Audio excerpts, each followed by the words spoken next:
اهلا بحضراتكم. اخر فقره معانا في ثقافيه كافيه والحديث عن الشعر واخر دواوين الشاعر عمرو المصري. اهلا بيك. اهلا وسهلا بحضرتك. مبروك على صدور الديوان الاخير. الله يبارك فيك يا رب. ربنا يعزك. بس عنوانه نقطه تفتيش ونقطه كده حمراء وواحد واقف برجليه حافين على اسفلت. هو يعني التعبير جاي من التفتيش نفسه او ما يستدعي التفتيش. يمكن اللقطه اللي متاخده على نقطه الايقاف او القف ستوب، يعني هنا في خد بالك ان في حاجه هتحصل او في حاجه لازم هتحصل بعد كده. يمكن ده المنطلق بتاعه. ده الديوان الشعري رقم كام؟ ده السابع. السابع؟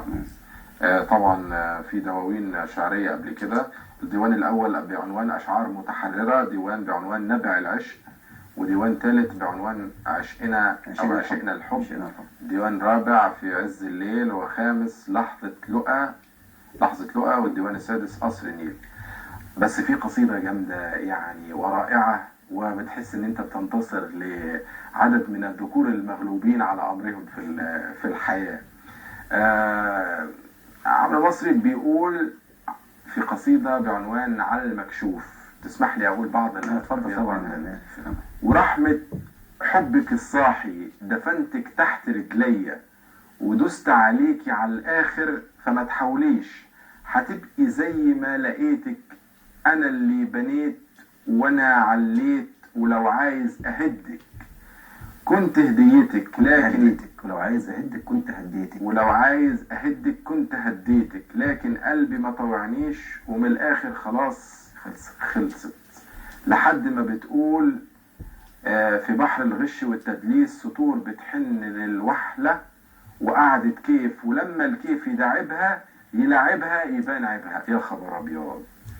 الديوان والقصائد كلها بتتكلم فيها عن الانثى وبتهاجمها وبتديها. هو مش من المنطلق برضو ان هجوم على الانثى نفسها يعني، لكن في نماذج موجوده. لكن الديوان كله مختلف على فكره، مش من منطلق الانثى بس، لا، في حاجات ذاتيه وحاجات عاطفيه وحاجات وطنيه وسياسيه، متنوع الديوان يعني. عمرو، في قصيده تم ترجمتها. اولا عدد القصائد هنا في الديوان 26 قصيده. استغرقوا كتابه قد ايه مده زمنيه؟ لا ما اقدرش. في حاجات قديمه ضمنتها؟ لا، هو الديوان يمكن خد تجربه موحده في خلال تقريبا سنه. في خلال تقريبا سنه كان مجموعه النصوص كانت اتكتبت، لكن ما اقدرش احدد اذا كان هو مثلا ما اقدرش احدد فتره زمنيه انا هعمل ديوان في الفتره دي. طبعا. لكن هي التجربه نفسها هي اللي بتسير نفسك الكتابه وتشتغل عليها. الشاعر عمرو المصري فاز بجائزه النشر الاقليمي عن ديوانه نقطه تفتيش. طبعا هذه الجائزه اللي بيمنحها الهيئه او تمنحها الهيئه العامه لاصول الثقافه. طيب خلينا نستمع على الشعر. اتفضل. هقول نقطة تفتيش.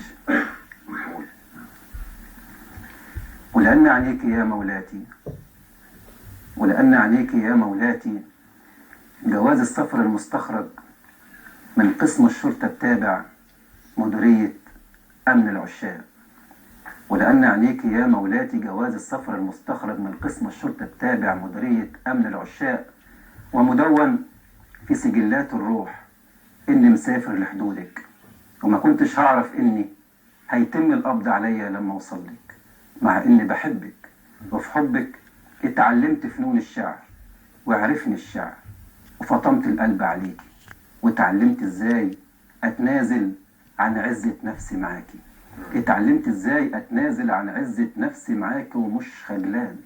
وعرفت كمان إن تاريخ البشر الممتد بجد بيبدأ من حد عينيكي، وإن السبب الأوحد لوقوف النيل لما مشينا على الكورنيش إنك بصيت عليه فاحترمك جدا، حتى الموج الهادي اصطف على الشطين وبيعزف على أنغام ونشيدنا الوطني. وإن نزول المطر الزايد في مطروح في اليوم الثاني من مؤتمر الأدباء علشان برضه كنت هناك، فتسجل إنه العيد القومي الاستثنائي. وعرفت أراكي وبالتشكيل، في كل لغات العشق المش مكتوبة، وإن الأناديل اللي بيحدفها الموج على الشط بتنور لما تشوفك. اتعلمت أعيد تكويني وتشكيل الجغرافي، واشطب كل التفاصيل اللي مش مرغوبة.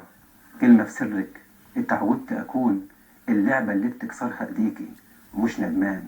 واتعودت حضور الندوات الثقافية، شرب الشاي على القهوة، واتجرأت وحطيت صورتك خلفية على وش موبايلي، ومش محتاج لعينيا أشوفك بيهم ولا لإيديا تضمك. ما انتي كسوة جسمي، وبفرح لما حروفك تسبق اسمي واتباهى بإني عرفتك. عرفوني الناس وبان في عينيهم، عرفوني الناس وبان في عينيهم، وعرفوا بإنك مصدر كل قصايدي الموجودة واللي في علم الله.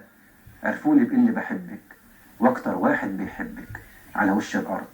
والله أكتر واحد بيحبك على وش الأرض.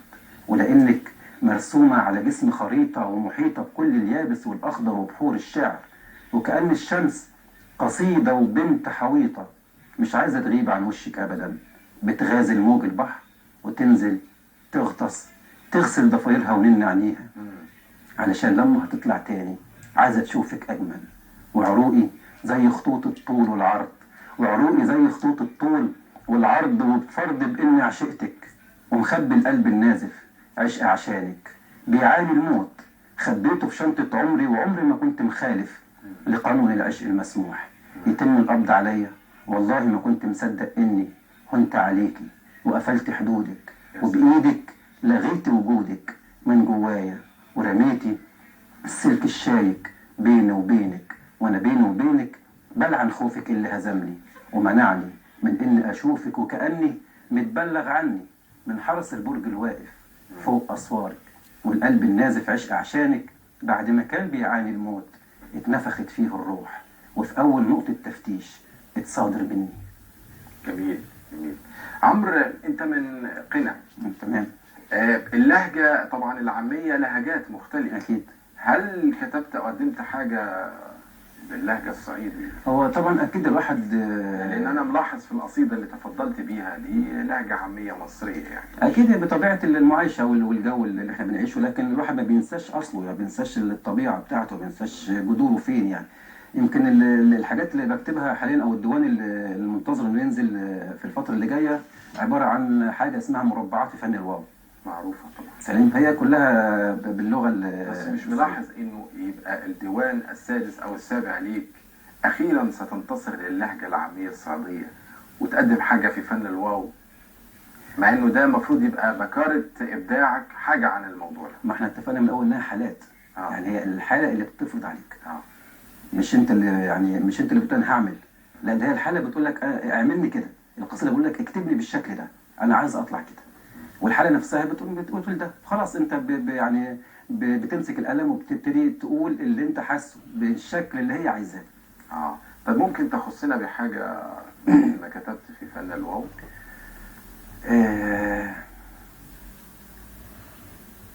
فن الواو واقول فيه قدمت كل الجمايل، قدمت كل الجمايل ما بخلت حتى بمنابي. قدمت كل الجمايل ما بخلت حتى بمنابي. قومت برضو جمايل وطعني نابه في جنابي. ويا بت يم الروايح، ويا بت يم الروايح، يا اللي انت حبك سبيني في القلب جايني ورايح، اوعاكي تاني تسيبيني. يعني دي نماذج من اللي نازله في الكتاب ان شاء الله. جميل.